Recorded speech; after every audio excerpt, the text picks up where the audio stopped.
قومی مذاکراتی کمیٹی نے مذاکرات کی قیادت کے لیے پی ٹی آئی کی سینئر لیڈرشپ کو پے رول پر رہا کرنے کا مطالبہ کر دیا۔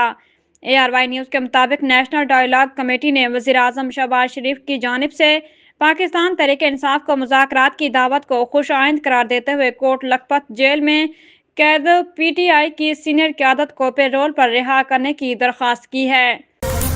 لیگی رہنما شیخ روحیل اسکر کا کہنا ہے کہ ہو سکتا ہے کہ فیض حمید کی نشاندہی پر قمر جاوید باجوہ کی بھی خفیہ تفتیش ہو رہی ہو۔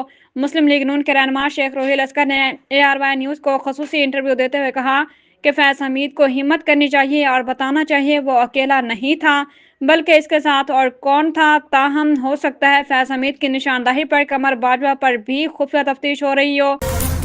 کور کمانڈرز کانفرنس میں شرکا نے واضح کر دیا کہ مسلح افواج اور عوام کے درمیان تفرقہ پیدا کرنے کی کسی کو ہرگز اجازت نہیں، چاہے عناصر سیاسی ہوں یا کوئی بھی۔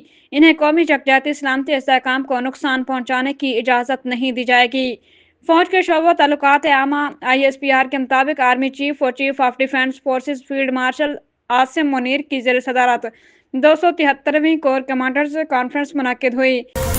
قومی فضائی کمپنی پی آئی اے کی کامیاب نجکاری کے بعد اب اس کے نئے نام اور لوگوں سے متعلق بڑی خبر سامنے آ گئی۔